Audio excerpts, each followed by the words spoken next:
सचो है जमीन आसमानो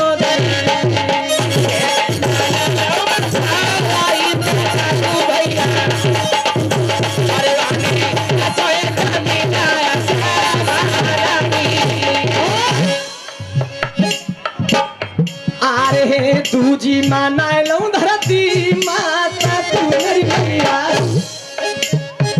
अरे दूजी माना लो धरती माता तू मेरी मैया अरे जाते जन्म तक के दोनों मामदी अरे दूजी माना लो धरती माता तू मेरी मैया जाते जन्म तक के दोनों अरे तीजी माना लो अपनी माता तू मेरी मैया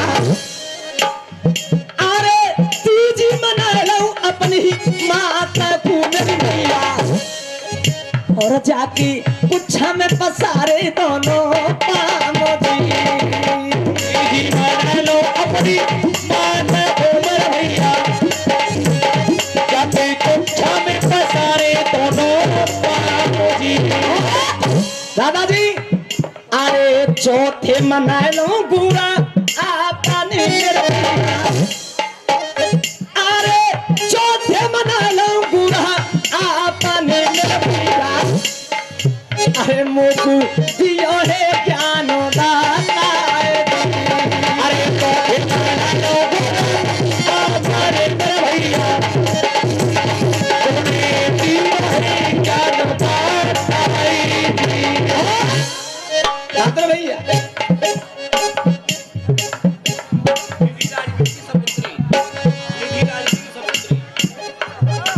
अरे कलकत्ते की काली सिमरू अरे पंचो ध्याना भी शरण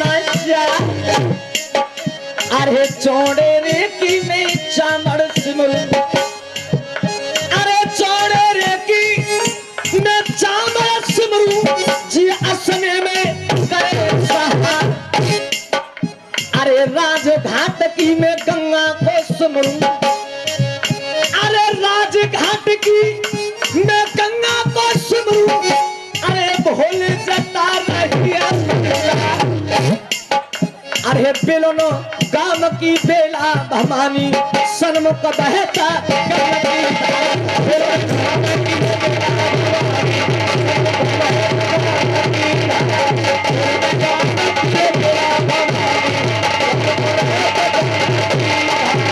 और ये 50 रुपए राजवीर सिंह की सपुत्री निधि कुमारी ये मां के चरणों में 50 रुपए दान देती है मैया इन पर अपना सदा पंजा रखे। और आइए मेरा सभी से कहना है और ये सौरभ ठेकेदार सप्तवती सौराज ठेकेदार सप्तवती ये 20 रुपए दान देते हैं। आइए मेरा कहना क्या सबसे दादाजी अरे मोहन देगी प्रमोद कुमार ये मां के चरणों में 10 रुपए दान देते हैं। अरे मोहन देगी मैं कथा सुनाऊं अरे पंचो सुन लियो ध्यान अरे भूल चूक की मैं माफी मांगू देखिए आपका बच्चा हूं भूल चूक की मैं माफी मांगू जो गलती मुझ पे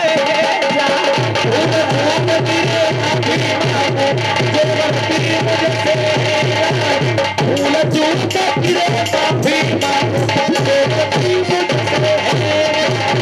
अरे माता मेरी सेवा बाई माता मेरी पर्वत बारी और पहले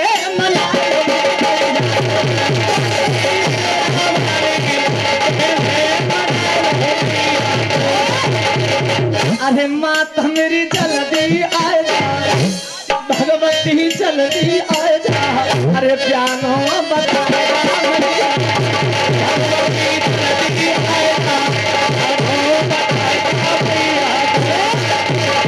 अरे माता तेरे ताने मारे माता तेरी ताने मारे अरे दुष्ट पछारे तेरी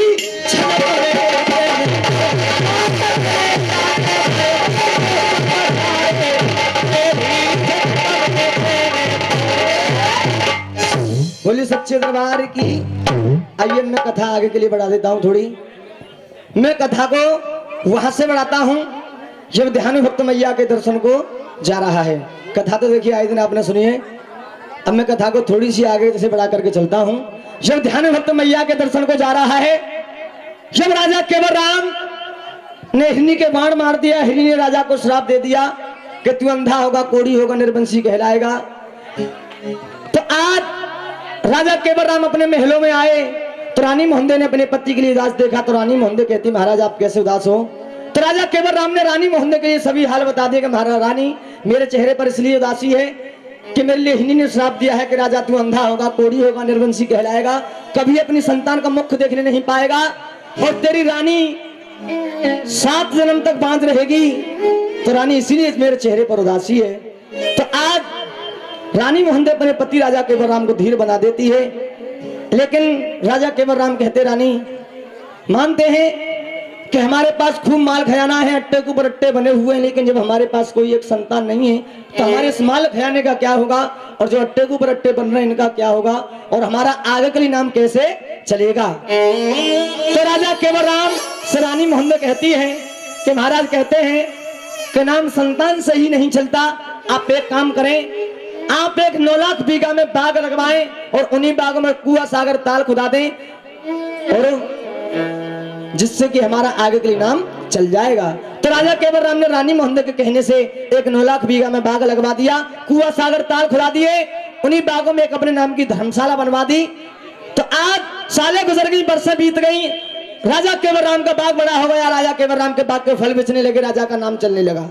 जब नाम चलने लगा तो एक दिन रानी मोहंदे कहती महाराज हमने सुना कि हमारे बाग के फल बहुत ही मीठे, बहुत ही स्वादिष्ट, बहुत ही अच्छे हैं, आज हमारा बागों में घूमने का मन कर रहा है, आप हमारे लिए बागों को घुमा करके लाइए। तो आज राजा केवल राम रानी मोहंदे जब महल बागों के लिए जाते हैं तो बागों में जैसे ही राजा केवल राम ने अपना पैर रखा तो राजा केवल राम के पैर के रखने से जो हरा भरा बाग था वो सभी सूख गया, जिन कुओं में नीर उमड़ते थे वो सभी सूख गए और राजा केवल राम आंखों से अंधेर काया से कोढ़ी हो गए। तो राजा केवल राम रानी मोहंदे से कहते हैं कि रानी आप कहती थी कि पशु पक्षियों के श्राप कभी पूरे नहीं होते, तो कहने लगे कि देखिए उस हिरनी का श्राप यहाँ पर पूरा हुआ, जो हमारा 9 लाख बीघा में बाग था वो सभी सूख गया, जिन कुओं में नीर उमड़ते थे वो सभी सूख गए और हम रानी आंखों से अंधेर काया से कोढ़ी हो गए, आप हमारे लिए महलों में ले चलिए।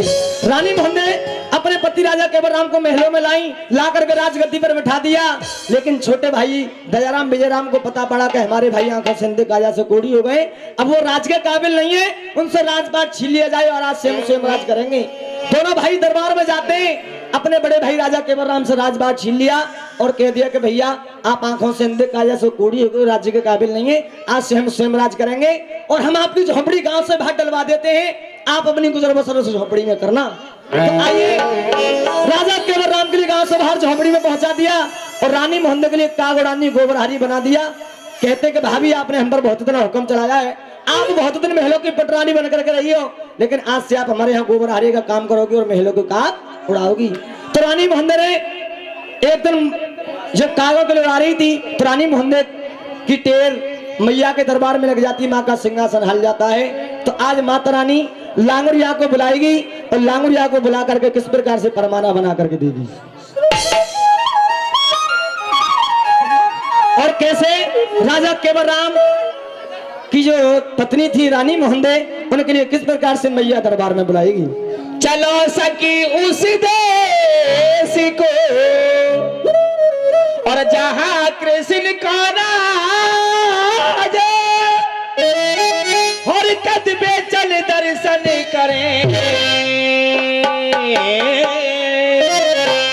तो सकी एक पंथ दो। तो माता रानी के पट खुल जाते हैं।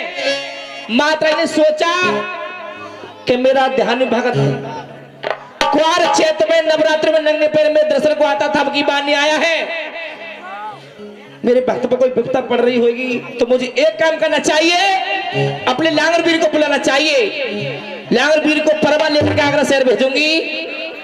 अरे बेटा लंगुरिया, अरे कहाँ कह रही है मैया? अरे मेरे कबूतर है, यही तो आए मैया में भीतर, बता कहाँ कह रही है बेटा तुझे ये पता है हो कि भीतर तो तू रहेगा ही रहेगा। ना अब तो बाहर बैठो, तेने मुझे बुलाओ, तेने मुझे कही कबूतर, मैंने कि मैं आ गया भैया भीतर। तुझे ये पता है हाँ। कि माह का महीना लग चुका है, मेरे मंदिर के पट खुल चुके हैं, अच्छा सबरे भक्त दर्शन को आ चुके हैं, अच्छा। पर मेरा एक भक्त नहीं आया जिसका नाम है धानु भगत। ध्यान भक्त हो? बेटा क्वार चैत्र में नवरात्रि में मेरा धानु भक्त नंगे पैर अच्छा अपने भक्तों को लेकर के मेरे दरबार में आता था। अच्छा। और अब की बार नहीं आया है। तो मो का करना मंजू बता तू। एक काम करते हैं, हाँ कहा करूँ बता। मैं तेरे लिए एक सुंदर सा परवाना बना के देती हूँ। अच्छा आगरा शहर के पास निधन गांव पड़ता है, अच्छा वहाँ का रहने वाला मेरा धानु भक्त है, जात का बनिया है। अच्छा तो मैं परवान लिख रही हूँ और लेकर जाइए, मैया ने पंचमी को दर्शन को बुलाया। अच्छा। सबरी पूरी तू खाया बते, 8 पूरी बनता मुँह के पूरी बनवा बता तू। 4 4 बनवा बते, मुँह चाहते थे 8 तू खा, तू जा पड़े, अब मैं न जा रहा मेरे बेटा तुझे पता कर मेरा मेरे गेल के तेरी पूजा होवे, सबरी खसवई तू ले जावे। तुझे ये पता है कि मेरी जब तक पूजा मंजूर नहीं होती है भक्तों को, जब तक तेरी पूजा मेरे साथ नहीं होती है। अच्छा। और मैं कहीं भी भक्तों का दुख दूर करने जाती हूँ तो आगे आप चलते हो, पीछे भैरव बाबा चलते हैं मेरे। तो तुम तो मेरे दोनों भक्त हो बेटा। अच्छा तो मैया कैसे परवाना बनाती है? कैसे?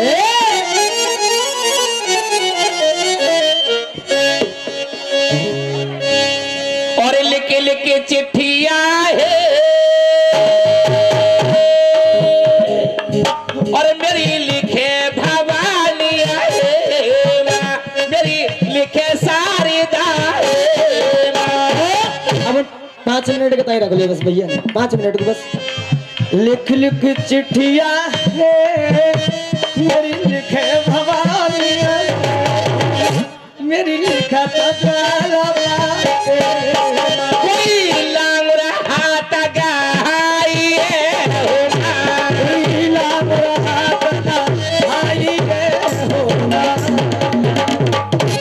ये दुष्यंत जाटव ये 20 रुपए अरदास कर रहे हैं कथा में।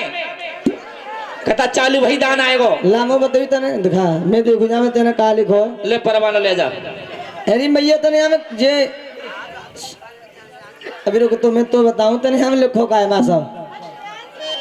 अब अरे मैया तने तो हमें बड़े बड़े छसन में देखे काका लिखो, सुन रही है? हाँ बेटा सुन। अरे सीता श्री सुबलाए लिखी, अरे बेटा ला, अरे लांगड़ ला, अरे सीता श्री ने सुबलाए लिखी, बेटा लाए, अरे लांगड़ लाए, अरे उपमा बड़ा योगा वाले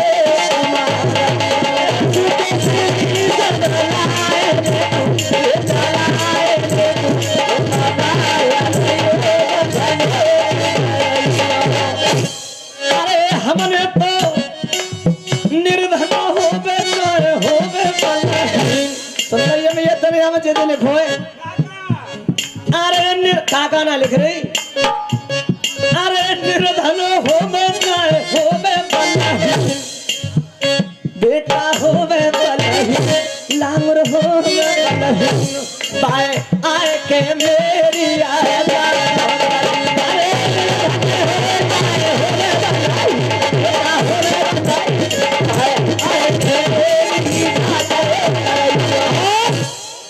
हमने तो पाती तेरे नाम लिखी।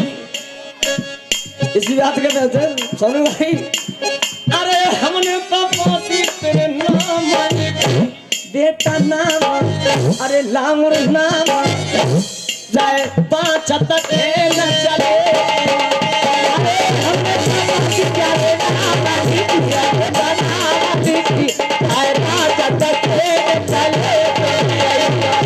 बता भैया और देखिए, बताओ। वेदराम भौरे, प्रमोद डॉक्टर साहब, अच्छा प्रमोद कुमार, और प्लस आरती सीमा सुरेश, नाम तो है 5। अच्छा ये रुपया दे रहे हैं 100, नाम है 5। बोले सच्चे दरबार की कहना क्या है? अरे धर्म की पकड़ो पगडंडी, अरे धर्म की पकड़ो पगडंडी, और तुमने को देर रुक जाओ चाय मेरी है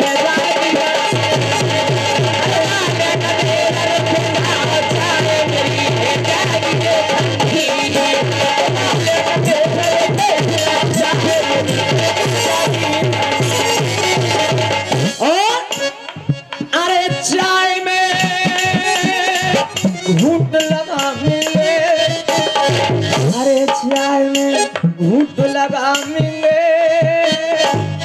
फिर सुंदर सुंदर पंचो तुमको कथा सुनाएंगे।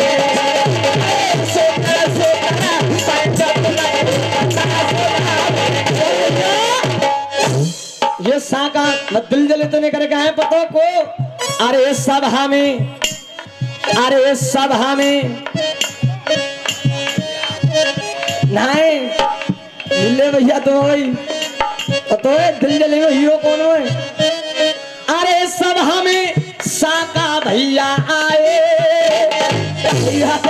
50 देखे नोट इनाम माने ये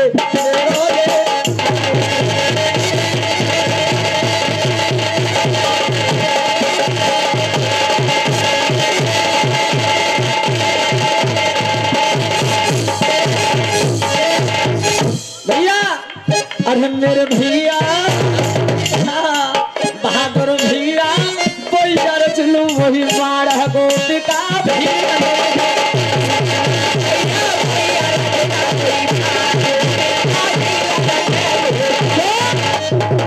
भीलन ने लूटी गोपिका, भीलन ने लूटी मेरी प्यारी। अरे मेरे भैया वही अर्जुन वही गोपिका,